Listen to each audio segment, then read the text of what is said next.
amidst the protests, Absolutely. majorly led by Nigerian youths. There are questions as to what the Tinubu government has in store for the Nigerian youths who make up plus 100 million of Nigeria's population, Jeffrey. Absolutely. So that's why we've been joining the program at the moment via Zoom by the Minister of Youth, Ms. Jamila Bio Ibrahim. She joins us via Zoom. Honorable Minister, thank you so much for coming on the program.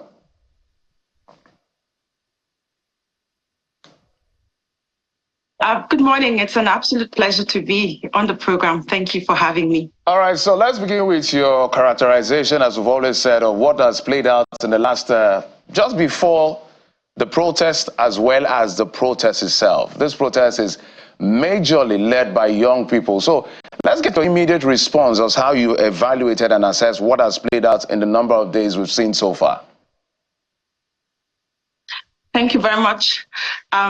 Well, my evaluation and assessment of what has played out in the last couple of days, I'd say 7 days, has been the fact that people have come out and they have expressed their concerns about the economic hardships that the reforms we're implementing is bringing upon Nigerians. And I also would like to first commend the states who have come out and demonstrated their concerns through protests peacefully, especially states in the southeast, and states like Ondo State as well in the southwest, and some other southwestern states that, and of course my home state, Kwara State, where people did not come out at all to protest.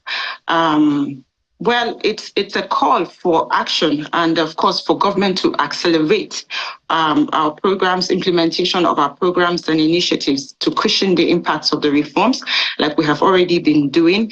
And like I listened to the previous, to the reports you heard a few minutes ago, and a woman said that they hope that the government is touched. Yes, we are deeply touched, and we identify and we with the current circumstances of Nigerians, and we're working extremely hard to ensure that we improve the lives and of course the economy as well, to recover from these shocks that we have experienced in the last couple of months. But then we would also not fail to acknowledge the fact that these shocks are just an impact of long-standing or long-term and the long-term need for these reforms to actually be instituted. You've been holding town halls with Nigerian youths. You are the minister in charge of youth development. That's a heavy burden on your shoulders. Yes, you have a minister of state, but that's a huge one because Nigerian youths make up 100+ million of Nigeria's population. So you represent the largest demography in Nigeria. Having sat down with the Nigerian youths, having heard their demands, they want an end to bad governance. And I imagine that resonates with you as well, because you're a young Nigerian, and I want to imagine you want an end to bad governance as well. But let's start with this. What is the Tinubu government's Nigerian dream for the Nigerian youth? Is there anything like that for this government? Absolutely. Absolutely. First, I'll start with the vision, then I'll elaborate a little bit more about how I feel as a young person yearning for good governance. The vision of President Tinubu's administration for young people in just one sentence is political and economic empowerment of young people, to ensure that young people are part of and the drivers of the economic development of Nigeria. And of course, we are also involved in decision-making processes from the policies of this administration, especially being implemented by the Ministry of Youth Development. We can say that these policies are a commitment and, of course, an echo of Mr. President's vision for young people. He has approved 30% institutionalization of 30% youth inclusion in government across all tiers of government. And we're working very hard to ensure that we back this up with an act of parliament to ensure sustainability, even after Mr. President's tenure. So this, we pray, will serve as a legacy of President Bola Ahmed Tinubu when it comes to youth inclusion in governments. And then The economic inclusion of young people as well. We're also aware that there are several initiatives from all of government, but then from the youth development from the youth development ministry, we also have some flagship programs that we have been implementing in the past, and that we have also reviewed and restructured, and we will also be implementing and accelerating action in implementation. Honorable Minister, so let's walk around priorities. You said the government prioritizes empowerment and all of that. What's the size of your budget in 2024, so that we're on the same trajectory? What's the allocation that is coming to the ministry in 2024 budget? Well, the allocation in the 2024 budget is 7.2 billion, with about 20% for implementation of capital I'm talking about the total budget size of your ministry as a whole. The total is 7.2 billion. Naira. Wow. Because I wanted to check that, because what I'm seeing in the 2012 budget says about 215 billion.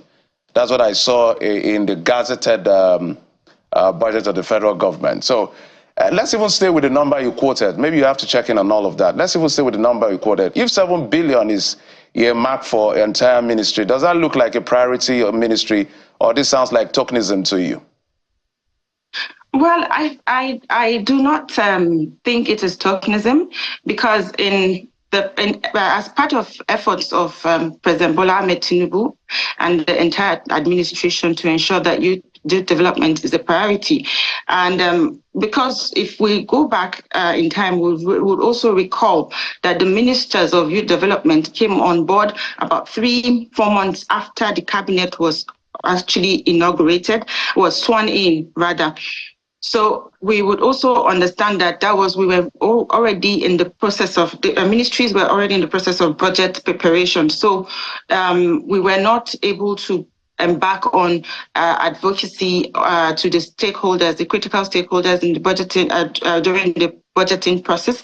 But because in order to make up for this, we're aware that President Bola Ahmed Tinubu has approved as well 110 billion naira for the expanded and restructured youth investment fund to ensure that we prioritize in order to make up for the deficit in the budget.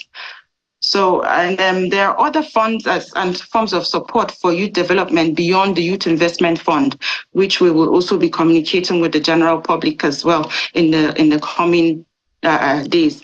But it is not, the Youth Development Ministry is not tokenism. It's not a gesture of tokenism. It is an expression of commitment of President Bola Ahmed Tinubu to empower young people economically and politically. Sorry, the reason I use the word tokenism, if you said the government is interested in youth development, and whether it's 7 billion or 215 billion, as I saw in the Gazetted, it doesn't look like a major priority. And even if we break it down, you see that personnel cost alone takes about 71%, and capital expenditure will take maybe about less than 5 or 7%.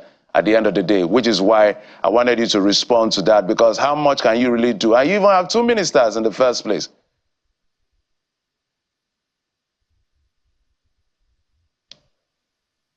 Please go ahead. All right, thank you.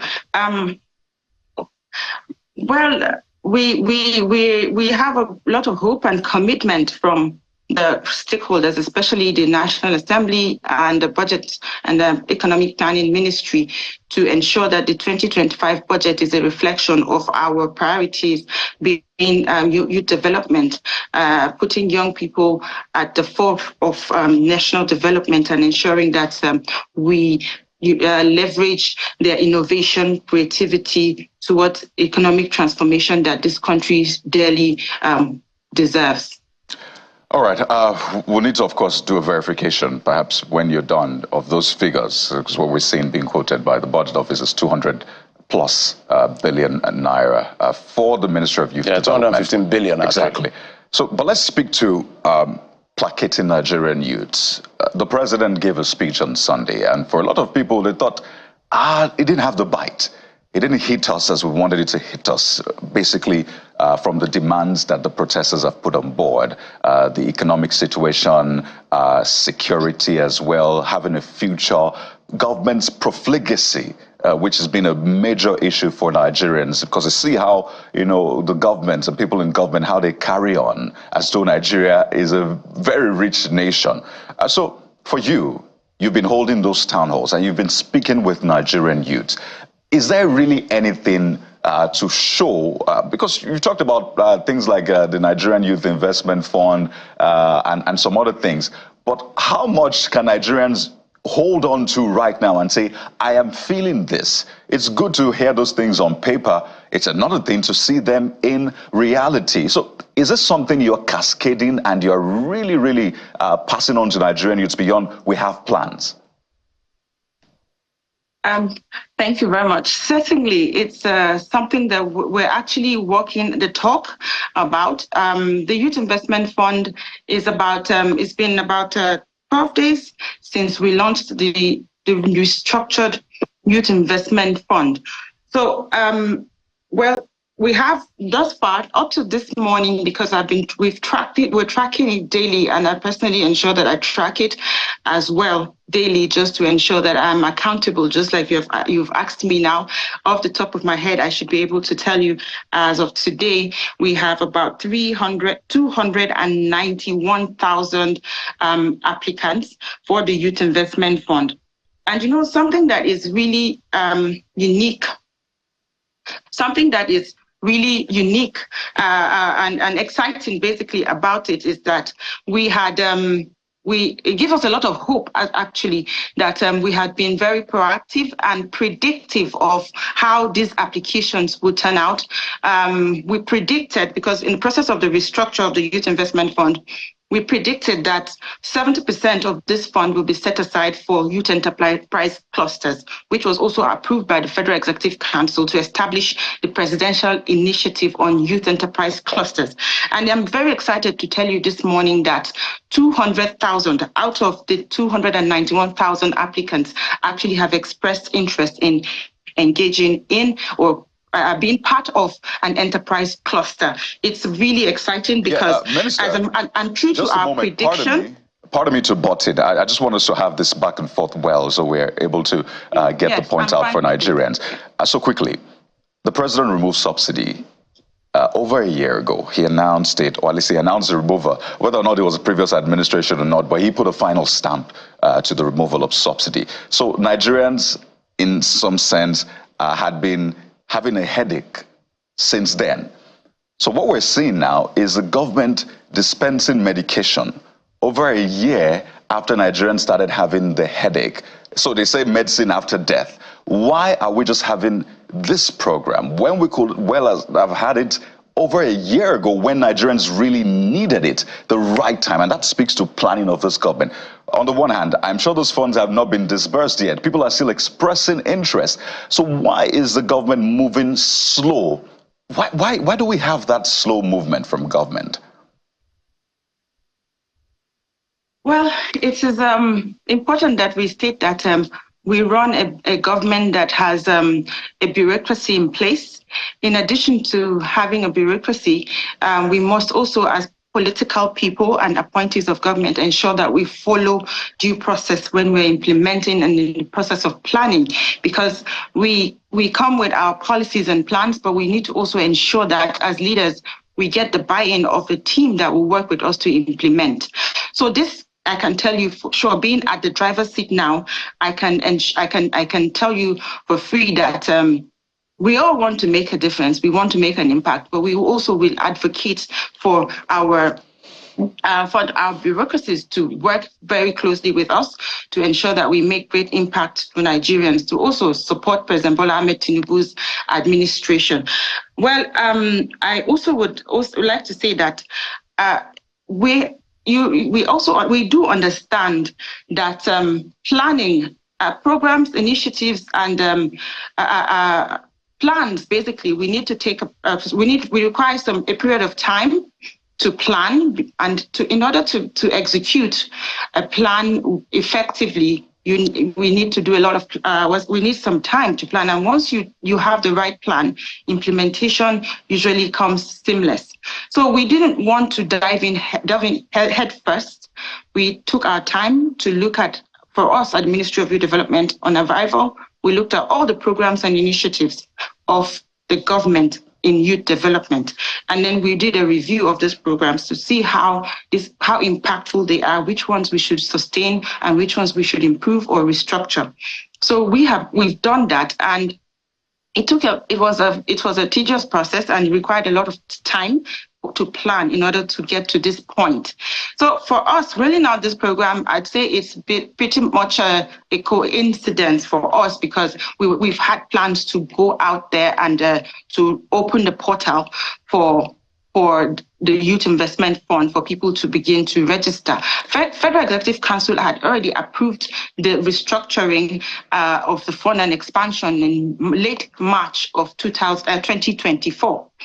So it's I would say that in order to, being a medical doctor as well, I would say that it's not necessarily medicine after death, because we must not, if we rushed into implementation, right, saying that, we had some funds that was running, let's just continue to implement it, and we realized that there's no impact. First, we must first do a diagnosis before we apply the medication. So I wouldn't say it's medicine after death. I would say that we had to do a proper analysis before implementation in order to ensure sustainability of our initiatives.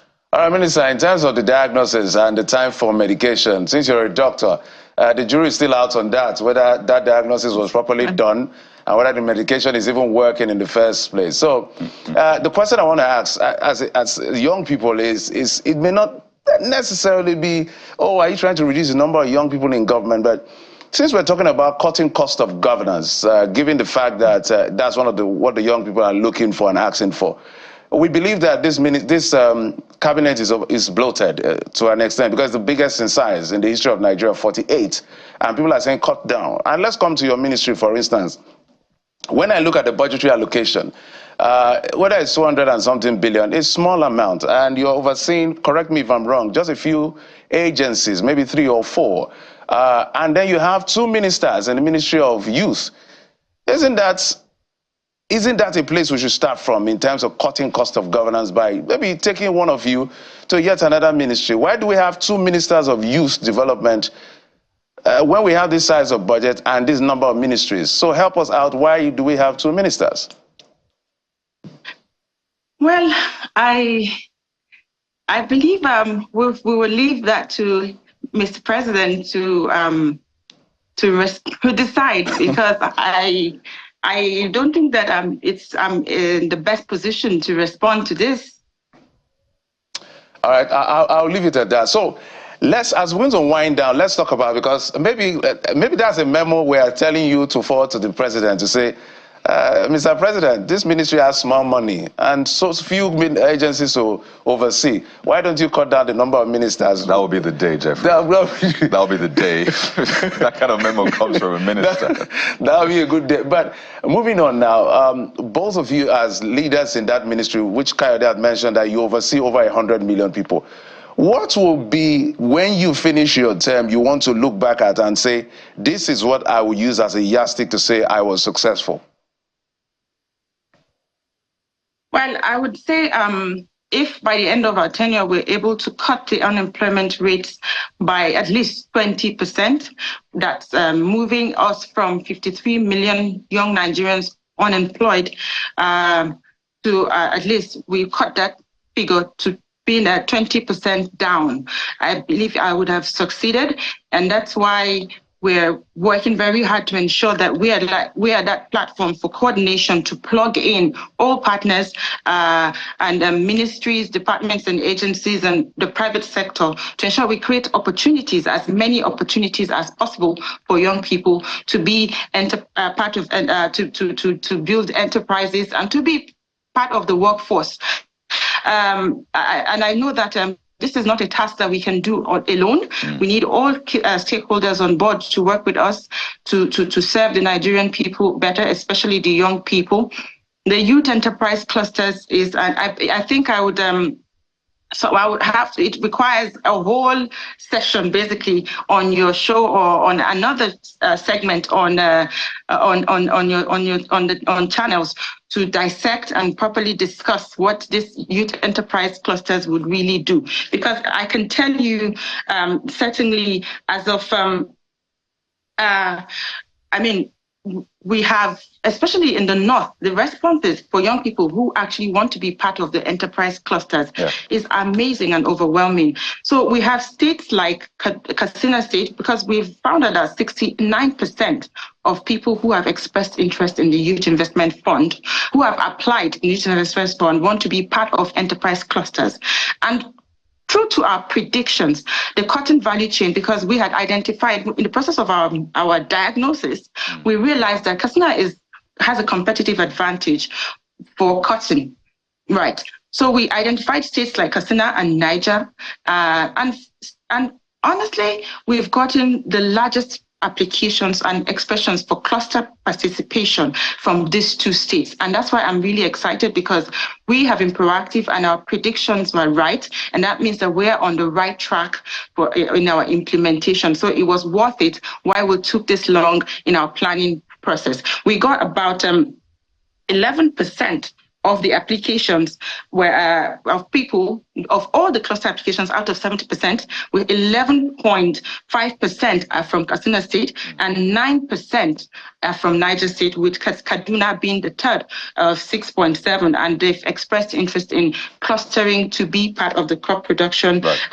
clusters. So I would also, I would like to put figures to this as beyond just percentages. Okay. For Katsina, we have 29,000 young people, right? And great, the governor has done an amazing, we've been engaging with the governor. He has committed to give us 25,000 hectares to develop, hectares of land to develop the cotton value chain in Katsina State. And we want to work with, where we look forward to clustering of these 29,000 young people who have registered on the NYIF platform. Right.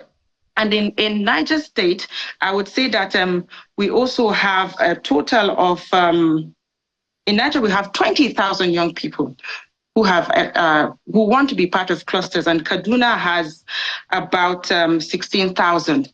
So we have clusters across board. I'll just name a few clusters that we hope to work on, like in Lagos State, where we got, and you see, now what we're doing is when it's more or less like a bottom-up approach, because we've allowed these applications to come in, even though we have our plan, but then with an opportunity or a leverage to be able to tweak this plan to align with the needs of young people. So, but the needs now have come in and they're greatly aligned with what we had initially planned. So we were planning to work in the creative sector in Lagos State, for instance, and for the fashion and beauty sector cluster, we have interest of about 7,000 people in Lagos State just in 10 days. Okay. And so this is what we'll do, Honorable Minister. Yes.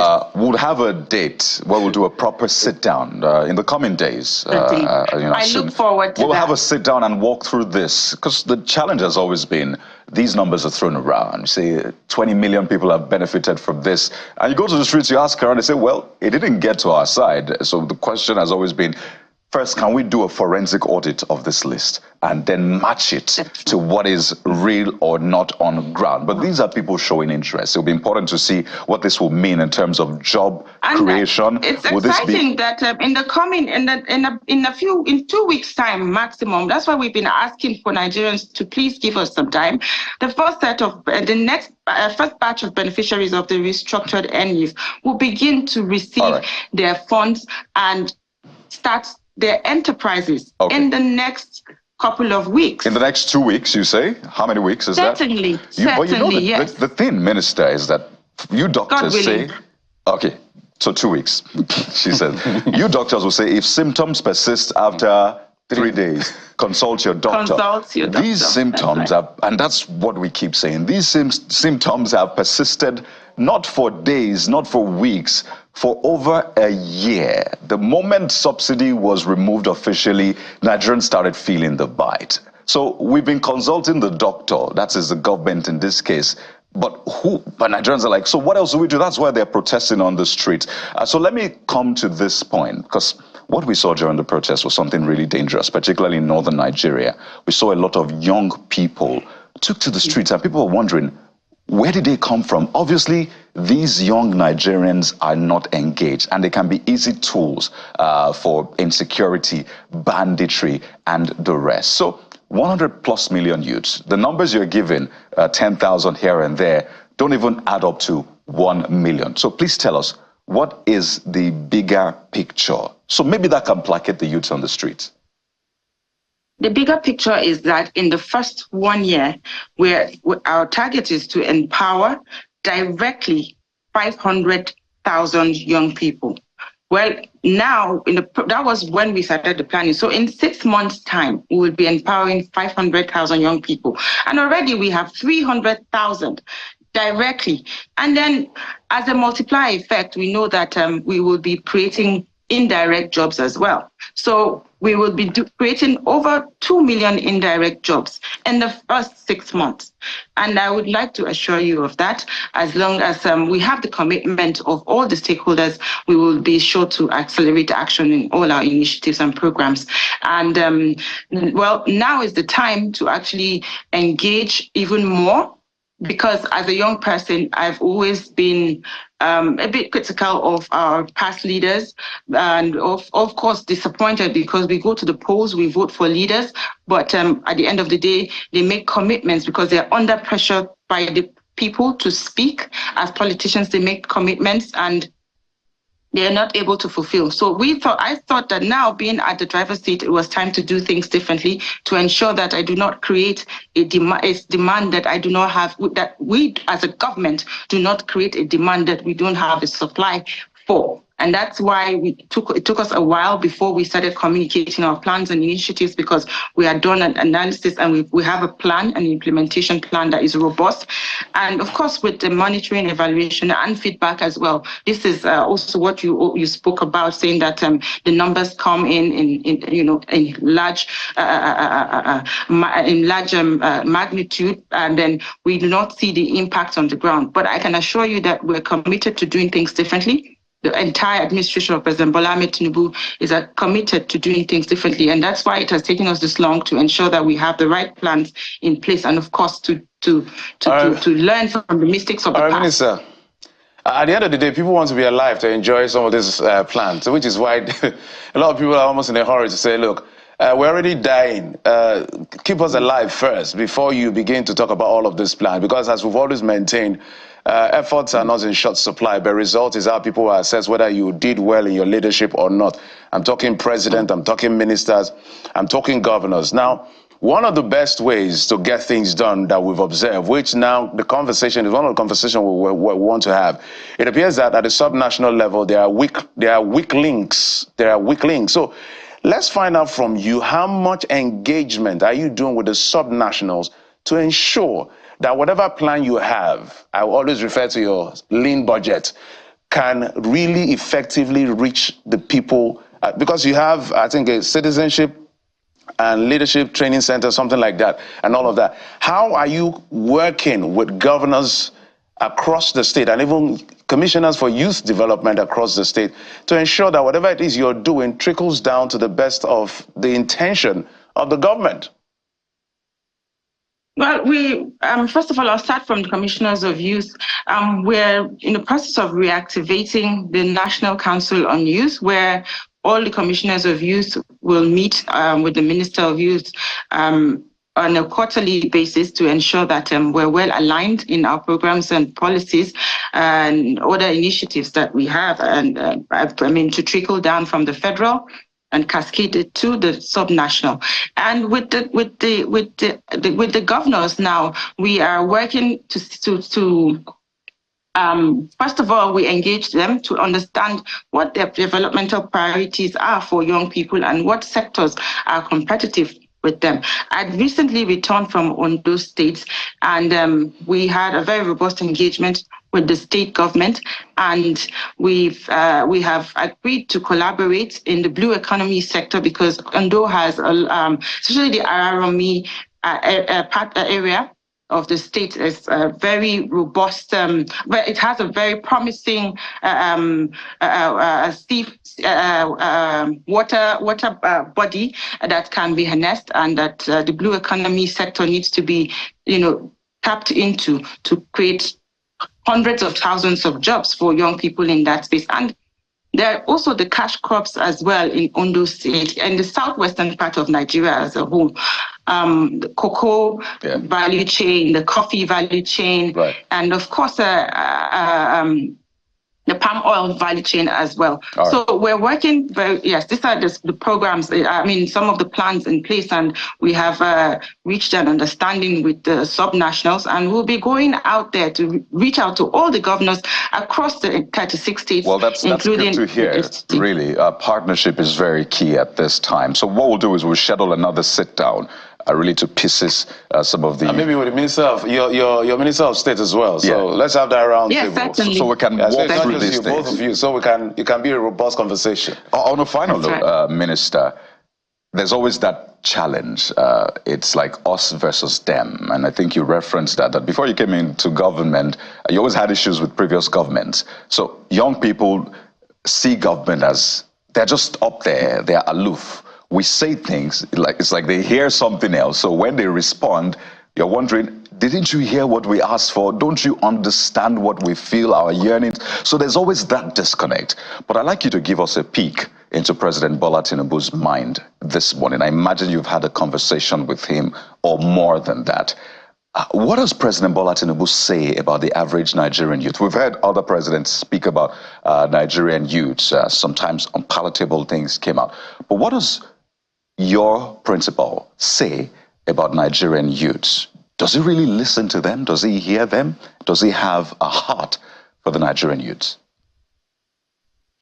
First of all, I'd say that President Bola Ahmed Tinubu is a father. And also, we can also see that he has demonstrated his fatherly traits by first ensuring that he creates a Ministry of Youth Development. So that goes a long way to express his commitment to young people. In conversations with him, he believes that the Nigerian youth are the ones who are the demography that will transform this country economically and politically. And he knows that they're innovative, they're creative, and he's ready to support them. And he's committed to ensure that young people are, beyond saying we're empowering youth, because he's used this phrase in the past that beyond youth empowerment, I want my administration, I want to be remembered to be a president who has invested in young people, because young people are the future of this country. Minister, we must thank you. Yet again, that roundtable, we'll be looking forward to it. Dr. Jamila Bio Ibrahim, Minister for Youth Development, thank you so much for your time. Thank you for having me. So I look forward to coming back again. Absolutely. We're here for you. All right. And apologies, I really wish that I came physically to the studio, but I've just been in the field engaging, doing a lot of stakeholders engagements. And also, we understand. I hope that, I hope that the tensions will be down soon and we will be able to focus more on governance, and as opposed to,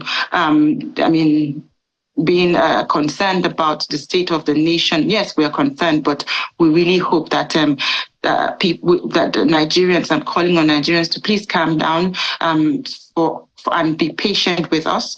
Their concerns are valid, and we understand that things are not very rosy at the moment, but to work with us, to work for them.